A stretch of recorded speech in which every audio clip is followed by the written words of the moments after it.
Bonjour à tous et bienvenue sur la chaîne de Dégustabox. Aujourd'hui, nous allons parler d'un geste essentiel en cuisine, l'affilage de vos couteaux.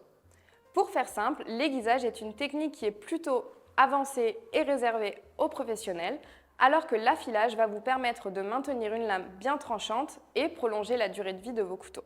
Ce qui est bien sûr indispensable pour cuisiner plus rapidement, mais aussi et surtout pour cuisiner en toute sécurité. On vous explique tout de suite les différentes techniques qui existent et comment affiler votre couteau en toute simplicité. À vos couteaux et on y va!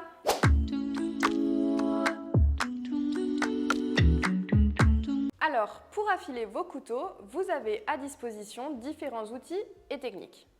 Tout d'abord, la pierre à aiguiser, qu'elle soit à eau ou à huile, est l'une des méthodes les plus efficaces et précises.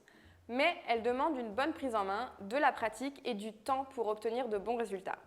Ensuite, il y a aussi le fusil à aiguiser, qui peut être en acier, en céramique ou aussi en particules de diamant. Alors, il est idéal pour un entretien rapide au quotidien et il va permettre d'éviter que votre couteau ne s'émousse trop vite. Par contre, il ne va pas restaurer la lame. Troisième option, l'aiguiseur électrique. C'est un outil très pratique si vous cherchez une solution plutôt rapide et simple pour maintenir vos couteaux tranchants. Mais attention parce qu'il a tendance à enlever plus de matière et donc à user vos couteaux plus rapidement. Dernière méthode, l'aiguiseur manuel. C'est aussi un outil très simple, pratique et qui coûte généralement peu cher à l'achat.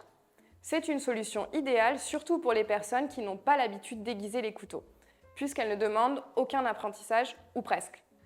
Vous l'aurez compris, pour affiler vos couteaux à la maison, nous vous recommandons plutôt d'utiliser un aiguiseur manuel, qui est à la fois très facile à utiliser, simple et ne demande pas beaucoup de pratique. Prenez vos couteaux, on va vous montrer comment faire.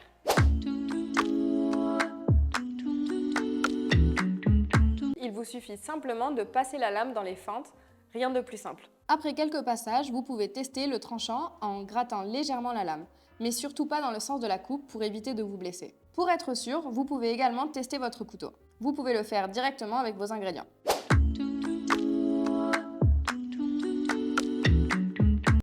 Alors, avant de finir, voici aussi quelques conseils pour entretenir vos couteaux et prolonger leur durée de vie. Parce que vous savez maintenant comment les affiler, mais il faut aussi que vous appreniez à en prendre soin. Premièrement, n'hésitez pas à affiler votre couteau légèrement avant chaque utilisation. Cela va vous permettre d'avoir un entretien quotidien. Mais vous pouvez aussi bien sûr espacer l'affilage de votre couteau s'il est toujours bien tranchant. C'est à vous de voir. Deuxième conseil, je vous recommande vivement de ranger vos couteaux correctement, ou dans un porte-couteau comme ici, ou alors vous pouvez aussi utiliser une bande magnétique, cela permet d'éviter que la lame ne s'abîme. Pour finir, choisissez bien votre planche à découper. Si elle est trop dure, elle risque d'endommager le tranchant de votre couteau. Si vous souhaitez plus d'infos, nous avons créé un guide complet sur les accessoires indispensables en cuisine. Je vais vous laisser le lien en description ici. Et voilà, c'est tout pour aujourd'hui. J'espère que cette vidéo vous a été utile et que vous savez maintenant comment affiler un couteau. Si vous avez des astuces à partager ou des questions, n'hésitez pas à les poster en commentaire et on se fera un plaisir d'y répondre. Pensez aussi à liker la vidéo et à vous abonner pour ne rien manquer. Et moi, je vous dis à bientôt pour une nouvelle vidéo.